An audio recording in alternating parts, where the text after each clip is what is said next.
हामी सबैको साझा समस्या। हामी दिनरात नभनी रगत पसिना बगाउँछौँ, पैसा कमाउँछौँ। तर के त्यो पैसाले हामीलाई राति आनन्दको निद्रा दिइरहेको छ त? सत्य तितो छ। पैसा कमाउन गाह्रो छ। तर त्योभन्दा 10 गुणा गाह्रो काम हो त्यो कमाएको पैसालाई सही ठाउँमा खर्च गर्नु। अचम्मको कुरा के छ भने मान्छेहरू धनी त भइरहेका छन् तर सुखी हुन सकिरहेका छैनन्। किन? किनकि हामीलाई कमाउन सिकाइयो तर खर्च गर्ने कला कहिले सिकाइएन। यदि तपाईँ आफ्नो मिहिनेतको कमाइलाई केवल ब्याङ्कको खातामा होइन आफ्नो जीवनको असली खुसीमा बदल्न चाहनुहुन्छ भने आजको यो भिडियो तपाईँकै लागि हो। नमस्कार साथीहरू। हामी जीवनभर एउटा भ्रममा दौडिरहन्छौँ। जति धेरै पैसा उति धेरै सुख। तर छातीमा हात राखेर सोच्नुहोस् त, के साँच्चै त्यस्तो भइरहेको छ? आज म एउटा यस्तो गजबको विषयमा कुरा गर्दैछु जसले तपाईँको खल्ती मात्र होइन तपाईँको सोच पनि बदल्दिनेछ। आजको हाम्रो चर्चाको विषय हो पैसा खर्च गर्ने कला, the art of spending money. हाम्रो समाजले सानैदेखि एउटै रट लगायो, पैसा बचाऊ, भविष्यको लागि साँच। हो, बचत अनिवार्य छ, तर आफैलाई सोध्नुहोस्, पैसा बचाउनुको अन्तिम लक्ष्य के हो? के मरेर जाँदा ब्याङ्कमा ठुलो रकम छोडेर जानु, वा बाँचुन्जेल एउटा अर्थपूर्ण र रमाइलो जीवन जिउनु? यो भिडियोमा म तपाईँलाई कुनै बोरिङ लेक्चर दिन्न। आज हामी एउटा यस्तो यात्रामा निस्कनेछौँ जहाँ तपाईँ आफै ऐना हेरे झैँ छर्लङ्ग हुनुहुनेछ। आउनुहोस्, पैसालाई हेर्ने हाम्रो पुरानो चस्मा उतारौँ र नयाँ ढङ्गले जीवनलाई बुझौँ। अध्याय 1। पैसा एउटा साधन हो, साध्य होइन। सानो छँदा हामीलाई एउटै कुरा रटाइयो, पैसा ठुलो कुरा हो, यसलाई जतन गर, जोगाएर राख। तर हामीलाई कसैले यो सिकाएनन्। आखिर पैसा किन चाहिन्छ? के केवल ब्याङ्कमा थुपार्नका लागि, वा भविष्यको कुनै अन्जान डरका लागि? कल्पना गर्नुहोस् त, तपाईँसँग करोडौँ रुपैयाँ छ, तर बिहान उठ्ने बित्तिकै तपाईँ त्यही काम गर्न विवश हुनुहुन्छ जुन कामले तपाईँलाई भित्रैदेखि थकाउँछ। सम्बन्ध छ तर माया छैन, समय छ तर मनमा शान्ति छैन। के यसैलाई भनिन्छ त सम्पन्नता? वास्तवमा पैसा गन्तव्य होइन, यो त एउटा साधन मात्र हो। यस्तो साधन जसले हामीलाई राति ढुक्कले मिदाउन सघाओस्। तर विडम्बना, हामी पैसालाई नै गन्तव्य बनाउँछौँ। जति ब्याङ्क ब्यालेन्स बढ्दै जान्छ, मनको शून्यता पनि त्यति नै बढ्दै जान्छ। मलाई एउटा किसानको कथा याद आउँछ। ऊ दिनभर खेतमा पसिना बगाउँथ्यो र हरेक साँझ गाउँको चौतारीमा बसेर आनन्दले सुस्ताउँथ्यो। खल्तीमा दाम थिएन, तर अनुहारमा गजबको सन्तोष थियो। फेरि उसलाई लाग्यो, अलि धेरै पैसा भयो भने जीवन अझ सुखी होला। उसले कामको बोझ थप्यो, खेतमा धेरै खट्यो, छोराछोरीलाई समय दिन छोड्यो। केही वर्षपछि उसँग पैसा त प्रशस्त भयो, तर त्यो साँझको शान्ति, त्यो चौतारीको बसाई र त्यो पारिवारिक खुसी सबै लुटिसकेको थियो। उसले पैसा त कमायो, तर जीवन गुमायो। त्यसैले अब जब तपाईँ अर्को पटक पैसा खर्च गर्नुहुन्छ, एकछिन रोकिएर सोध्नुहोस्, के यो खर्चले मेरो जीवनलाई सुन्दर बनाउँदैछ कि केवल मेरो ब्याङ्क खाता रित्याउँदैछ? यही समझदारीबाट सुरु हुन्छ पैसा खर्च गर्ने असली कला। अध्याय 2। पैसा खर्च गर्नु एउटा भावनात्मक खेल हो। हामी सबैजना कहिलेकाहीँ एउटा अनौठो पासोमा पर्छौँ। सामान देख्दा मन लोभिन्छ, तर खासै चाहिएको हुँदैन। मन भन्छ किनिहाला, दिमाग भन्छ पर्दैन। यदि किनिहाल्यो भने पनि मनमा एक किसिमको पछुतो हुन्छ। तपाईँले कहिले सोच्नु भएको छ, आखिर यस्तो किन हुन्छ? यसको कारण गहिरो छ। पैसा भनेको केवल कागजको नोट वा ब्याङ्कको अङ्क मात्र होइन, यो त हाम्रो भावनासँग जोडिएको हुन्छ। जस्तै एउटा उदाहरण हेरौँ। सानो छँदा एउटा बच्चाले साथीहरूको जस्तो राम्रो जुत्ता लगाउन पाएन। ऊ सधैँ त्यो अभावमा बाँच्यो। जब ऊ ठुलो भयो र आफै कमाउने भयो, उसले बोनस आउने बित्तिकै महँगो ब्रान्डेड जुत्ता किन्छ। किन? किनकि त्यो जुत्ता अब उसका लागि खुट्टामा लगाउने छाला मात्र होइन, त्यो उसको इज्जत हो। सानो छँदाको त्यो अभावलाई पुर्ने एउटा बाटो हो। फेरि कोही मान्छे यस्ता हुन्छन् जसलाई पैसा खर्च गर्नुभन्दा जोगाएर राख्दा मात्र सुरक्षित महसुस हुन्छ, तर खर्च गर्ने बेला पाप गरे जस्तो डराउँछन्। महँगो भयो कि मान्छेले के भन्लान्? यस्ता प्रश्नले भित्रभित्रै खान्छ। तर एउटा कुरा याद राख्नुहोस्, जब तपाईँ आफ्ना लागि एउटा राम्रो लुगा किन्नुहुन्छ, त्यो कपडा मात्र होइन, त्यो तपाईँको आत्मसम्मान हो। साँचो अर्थमा बुझ्नु भनेको कन्जुस हुनु होइन, यो चिन्नु हो कि म यो किन किन्दैछु, कि मलाई साँच्चै चाहिएको हो कि म भित्रको खालीपन भर्न खोज्दैछु। अध्याय 3। सबैभन्दा धनी मानिसहरू समयमा खर्च गर्छन्। हामी सबै दौडिरहेका छौँ।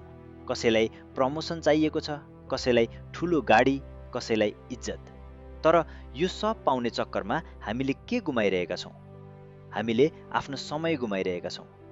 पैसा त फेरि कमाउन सकिन्छ, भोलि आउला, तर आज गएको समय लाख कोसिस गरे पनि फर्केर आउँदैन। त्यसैले जो मान्छे साँच्चै समझदार छन्, उनीहरू सामान थुपार्नुभन्दा पहिले आफ्नो लागि समय किन्न खोज्छन्। एउटा वास्तविक कथा छ। एउटा दिदी अफिस आउन जान दिनको 2 घण्टा गाडीमा बिताउनुहुन्थ्यो। महिनाको 40 घण्टा त धुलो र जाममै जान्थ्यो। जब उहाँको कमाइ बढ्यो, उहाँले अफिस नजिकै अलि महँगो डेरा लिनुभयो। साथीभाइले भने, किन यत्रो महँगोमा बस्ने, अलि पर सस्तैमा पाइन्थ्यो नि। तर ती दिदीले कोठा मात्र भाडामा लिनुभएको थिएन, उहाँले आफ्नो जीवनको 40 घण्टा फिर्ता किन्नुभएको थियो। अब त्यो समय उहाँले परिवारसँग र पुस्तक पढ्नमा लगाउन थाल्नुभयो। हामीलाई एकछिन खाली बस्दा समय बर्बाद भयो कि जस्तो लाग्छ, तर सफल मान्छेहरूलाई थाहा छ, परिवारसँग बसेर चिया पिउनु वा एकछिन शान्त हुनु यो समय खेर फाल्नु होइन, यो त जिन्दगी बाँच्नु हो। यो सुख न कुनै ब्रान्डको लुगामा भेटिन्छ, न त मोटो तलबमा। त्यसैले अबदेखि केही खर्च गर्दा सामान मात्र नहेर्नुहोस्, सोच्नुहोस्, के यसले मेरो जीवनमा थोरै भए पनि समय जोड्छ? किनकि जसले समय बचाउन जान्दछ, उही मान्छे संसारको सबैभन्दा धनी हो। साथीहरू, हामी भिडियोको एकदमै महत्त्वपूर्ण मोडमा छौँ। अध्याय 4 मा हामी यादहरूको बारेमा कुरा गर्नेछौँ, जसले तपाईँको सोच्ने तरिका नै बदलिदिन सक्छ। त्यो सुरु गर्नुभन्दा पहिले यदि तपाईँलाई यहाँसम्मको कुराले मन छोएको छ भने कृपया यो भिडियोलाई लाइक गरिदिनु होला है। तपाईँको एउटा लाइकले यो भिडियोलाई अरू धेरै साथीहरूसम्म पुग्न मद्दत गर्छ। अनि यस्तै जीवन बदल्ने कुराहरू सधैँ सुन्नको लागि हाम्रो च्यानललाई सब्स्क्राइब गर्न नबिर्सिनुहोला। ल, अब लागौँ सबैभन्दा सुन्दर अध्यायतर्फ। अध्याय 4। सामान होइन, यादहरू। किन्नुहोस्। एउटा तीतो सत्य के हो भने हामी आफ्नो दुःखले भन्दा पनि अरूको सुख देखेर बढी दुखी छौँ। हामीलाई भ्रम पर्न थाल्छ कि खुसीको साँचो तिनै महँगा चिजमा छ जो हामीसँग छैन। तर एकछिन रोकिएर सोच्नुहोस् त, जुन लुगा किन्दा तपाईँलाई संसारकै राम्रो लागेको थियो, आज त्यो दराजको कुनामा कतै थन्किएको छ। जुन गाडी किन्न महिनौँ कुर्नुभयो, आज त्यो केवल एउटा साधन बनेको छ। किन? किनकि सामानले दिने खुसी एकछिनको लागि मात्र हो, त्यो बिस्तारै पुरानो हुँदै जान्छ। तर एउटा कुरा छ, जो जति पुरानो भयो उति मिठो हुन्छ, त्यो हो अनुभव। आफ्नो बाल्यकाल सम्झिनुहोस् त। होटल महँगो थिएन होला, तर त्यो सडक छेउको तातो चिया र सबैसँगको हाँसो, त्यो सम्झिँदा आज पनि मन न्यानो हुन्छ। किनकि त्यो सामान थिएन, त्यो जिन्दगी थियो। सामान त फुर्छ, हराउँछ वा बिग्रिन्छ, तर अनुभवहरू तपाईँको कथा बन्छन्। ती कथाहरू जसलाई सम्झिन फेरि पैसा खर्च गर्नु पर्दैन।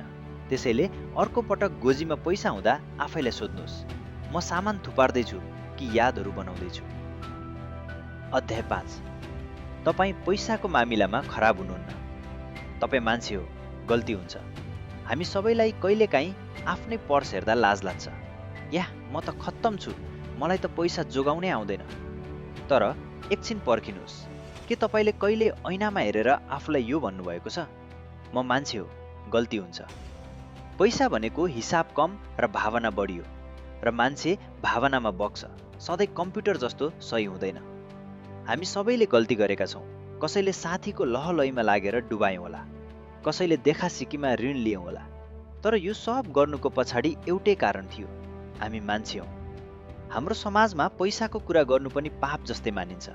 कसैले पनि म डुबेँ भनेर भन्दैन, सबैले आफ्नो राम्रो मात्र देखाउँछन्। अनि अरूको सुखी जीवन देखेर हामी आफूलाई फेल भएको ठान्छौँ।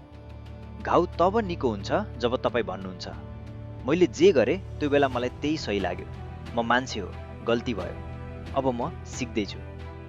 तपाईँ पैसाको मामिलामा खराब हुनुहुन्न, तपाईँ त जिन्दगीसँग जुत्दै र जिन्दगीलाई माया गर्दै अगाडि बढिरहेको एउटा असल मान्छे हुनुहुन्छ। अध्याय 6 देखासिकीको दौडमा आफूलाई नगुमाउनुहोस्। बिहान उठ्ने बित्तिकै मोबाइलको स्क्रिनमा अरूको नयाँ गाडी वा विदेश टुर देख्दा हाम्रो मनमा चसक्क हुन्छ। उसँग यो छ, मसँग किन छैन? यहीँबाट सुरु हुन्छ देखासिकीको दौड। तपाईँ जतिसुकै कमाउनुहोस्, सधैँ कोही न कोही तपाईँभन्दा अगाडि हुन्छ। एउटा भर्खर जागिर खान थालेको युवकलाई हेर्नुहोस्। उसले साथीहरूलाई देखाउन किस्ताबन्दी इएमआईमा महँगो बाइक किन्छ। उसलाई आफ्नो सफलता दुनियाँलाई देखाउनु छ। तर ऊ यो बिर्सिन्छ कि त्यो किस्ता तिर्ने तनावले उसको स्वतन्त्रता, फ्रिडम खोज्दैछ। देखासिकीको सबैभन्दा नराम्रो पक्ष पैसा सकिनु होइन। यसको नराम्रो पक्ष हो तपाईँले आफ्नो असली परिचय गुमाउनु। हामी ती सामानहरू थुपार्न थाल्छौँ जुन हामीलाई खासै चाहिँदैन। र किन थाहा छ? ती मान्छेलाई इम्प्रेस गर्न जसले हामीलाई वास्तै गर्दैनन्। मान्छेले के सोच्लान्? यो दुनियाँको सबैभन्दा गह्रौँ भारी हो। जब तपाईँ यो भारी बिसाउनुहुन्छ नि, तब बल्ल असली धनी भएको महसुस हुन्छ। लामो सास फेर्नुहोस्। देखासिकीको दौड नदौड्नुहोस्, किनकि त्यो दौडमा जित्नेहरू पनि अन्ततः आफैसँग हारेका हुन्छन्। अध्याय 7 साना साना खुसीहरूमा बिना सङ्कोच खर्च गर्नुहोस्। हामीले पैसालाई यति सिरियस बनाइदियौँ कि सानो चक्लेट किन्दा पनि हामीलाई अपराध गरे जस्तो लाग्छ। मनमा कता कता गिल्टी फिल हुन्छ। या किन किने होला, बेकारमा पैसा सकियो। तर के खुसी हुनलाई पनि ठुलै कारण चाहिन्छ र? कहिलेकाहीँ त्यो 200 रुपियाँको कफी 2 लाखभन्दा बढी भ्यालु दिने हुन्छ, किनकि त्यसले तपाईँलाई आफैसँग बिताउने 20 मिनट दिन्छ। त्यो मुड चलेर किनेको किताबले तपाईँको सोच्ने तरिकै बदलिदिन सक्छ। एकपटक एउटी हजुरआमाले भन्नुभएको थियो, बाबु, मैले रिटायर भएपछि घुम्छु भनेर जिन्दगीभर पैसा साँचे, तर अहिले पैसा छ तर घुँडा दुख्छ, हिँड्नै मन लाग्दैन। उहाँले साना खुसीहरूलाई सार्दा सार्दै जिन्दगी नै सारिदिनु भयो। त्यसैले अर्को पटक जब तपाईँले आफ्ना लागि केही गर्न मन लाग्छ, तब नसोच्नुहोस् कि यो काम लाग्छ कि लाग्दैन। यो एउटा सन्देश हो आफैलाई कि म पनि महत्त्वपूर्ण छु, मेरो खुसी पनि अर्थ राख्छ। भविष्यको लागि साच्नु राम्रो हो, तर आजको लागि पनि बाँच्नुहोस्। अध्याय 8 पैसाले खुसी दियोस्, तनाव होइन। पैसाको खास काम थियो हामीलाई स्वतन्त्रता र आराम दिनु, तर आजको दुनियाँमा यो डर, चिन्ता र प्रेसरको अर्को नाम भएको छ। हामी दिनरात खट्छौँ, कमाउँछौँ, तर राति जब सिरानीमा टाउको राख्छौँ तब पनि दिमागमा भोलि के होला भन्ने डर चलिरहन्छ। मिठो निन्द्रा, खुलेर हाँस्नु र परिवारसँग बसेर चिया पिउनु, खास विलासिता त यो हो। यदि पैसाले तपाईँलाई सुख दिन सकिरहेको छैन भने सायद पैसा होइन, तपाईँको सोच्ने तरिका बदल्नुपर्छ। एउटा चर्चित कथा छ। एउटा माझी हरेक दिन दिउँसो माछा मारेर फर्कन्थ्यो र बाँकी समय परिवारसँग रमाइलो गर्थ्यो। एक दिन एउटा ठुलो व्यापारीले उसलाई सल्लाह दियो, तिमीले दिनभरि माछा मार्नुपर्छ, धेरै पैसा कमाउनुपर्छ। माझीले सोध्यो, अनि त्यसपछि के हुन्छ? व्यापारीले भन्यो, अनि तिमी भविष्यमा आनन्दले आराम गर्न पाउँछौ। माझीले मुस्कुराउँदै जवाफ दियो, त्यो त म अहिले पनि गरिरहेको छु नि। यो कथाले सम्झाउँछ, भविष्यको सुखको लागि वर्तमानको शान्ति नबेचौँ। पैसा तपाईँको सेवक हुनुपर्छ, मालिक होइन। जब सेवक मालिक बन्छ तब जिन्दगीको लगाम हातबाट छुट्छ। अध्याय 9 पैसा खर्च गर्नु पनि एउटा कला हो। सानैदेखि हामीलाई सिकाइन्छ, धेरै पढ, टन्न पैसा कमाऊ, तर कसैले यो सिकाउँदैन कि कमाएको पैसा खर्च कसरी गर्ने। एउटा चित्रकारको कल्पना गर्नुहोस्, उसँग संसारकै राम्रा रङहरू छन्, तर यदि उसले रङ सकिएला भन्ने डरले चित्र नै बनाएन भने के उसले कहिले राम्रो चित्र बनाउन सक्ला? पक्कै सक्दैन। पैसा पनि त्यही रङ जस्तै हो। यो तपाईसँग यसकारण छ कि तपाईँ आफ्नो जिन्दगीको क्यानभास रङ्गीन बनाउन सक्नुहोस्। धेरै मानिसलाई लाग्छ बचत गर्नु नै सबैभन्दा ठुलो बुद्धिमानी हो, तर सुन्नुहोस्, पैसा मात्र थोपार्नु र आफूलाई चाहिएको बेला पनि खर्च गर्न डराउनु, यो पनि मनको गरिबी हो। यस्तो मान्छे सधैँ डराएर बाँचिरहन्छ, मलाई सबै थोक चाहिन्छ तर म केही पनि गुमाउन चाहन्न। बुद्धिमानी पूर्वक खर्च गर्नुहोस्, तर खर्च गर्न नबिर्सनुहोस्, किनकि बचत गरिएको पैसा मात्र एउटा सम्भावना हो, तर सही ठाउँमा खर्च गरिएको पैसा वास्तविक शक्ति हो। पैसा केवल अङ्कगणित होइन, यो त भावना र समझदारीको सङ्गम हो। अध्याय 10, असली सम्पत्ति। आफ्नै शर्तमा बाँचेको जिन्दगी। अन्त्यमा साँचो अर्थमा धनी हुनु भनेको के हो? के ठुला ठुला गाडी र महँगा होटल हुन्? होइन। लेखक मोर्गन हाउसल भन्छन्, असली सम्पत्ति, रियल वेल्थ देखिने कुरामा होइन, त्यो स्वतन्त्रता, फ्रिडममा हुन्छ, जहाँ तपाईँ आफ्नो जिन्दगी आफ्नै शर्तमा जिउनुहुन्छ। त्यो स्वतन्त्रता जहाँ बिहान उठ्दा अलार्मको घन्टीले होइन, आफ्नो निन्द्रा पुगेर आँखा खुलोस्, जहाँ तपाईँ छाती फुलाएर भन्न सक्नुहुन्छ, मलाई यो काम गर्न मन छैन, त्यसैले म गर्दिनँ। एउटा साधारण किसानको कल्पना गर्नुहोस्, जो बिहान खेतमा जान्छ र साँझ परिवारसँग बसेर हाँसी खुसी खाना खान्छ, न हाकिमको डर, न सोमबार काममा जाने तनाव। अर्कोतिर करोडौँ कमाउने मान्छे जो हरेक बिहान मन नलागी अफिस जान्छ। तपाईँ आफै भन्नुहोस्, साँचो अर्थमा धनी को हो? पैसाको अर्थ केवल भौतिक सामान होइन, पैसा त एउटा माध्यम हो जसले हामीलाई जिन्दगी आफ्नो तरिकाले जिउने शक्ति दियोस्। जब तपाईँले बुझ्नुहुन्छ कि जीवनको क्वालिटी कमाइमा होइन स्वतन्त्रतामा भर पर्छ, तब मात्र तपाईँले असली खुसी भेट्टाउनुहुन्छ। त्यसैले साथीहरू, अर्को पटक जब ब्याङ्क खाता हेर्नुहुन्छ, त्यहाँका अङ्कहरू मात्र नहेर्नुहोस्, आफैलाई सोध्नुहोस्, के यो पैसाले मलाई मेरो शर्तमा जिउन मद्दत गरिरहेको छ? के म मेरा सपना र सम्बन्धहरूलाई समय दिन सकिरहेको छु? यदि जवाफ हो आउँछ भने बधाई छ, तपाईँ साँच्चै धनी हुनुहुन्छ। साथीहरू, पैसा साधन हो, गन्तव्य होइन।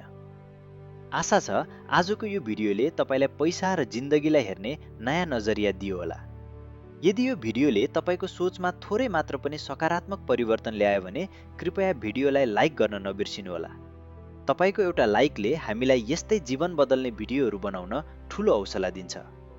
आफ्नो आर्थिक जीवनलाई अझै बलियो र सफल बनाउनको लागि हाम्रो च्यानल फिनज्ञान नेपालसँग जोडिराख्नुहोस्। तल रहेको सब्स्क्राइब बटन थिचेर हाम्रो परिवारको हिस्सा बन्नुहोस्, ताकि हामी सँगै मिलेर सिक्न र अघि बढ्न सकौँ। तपाईँको अमूल्य समयको लागि धेरै धेरै धन्यवाद। शुभ दिन।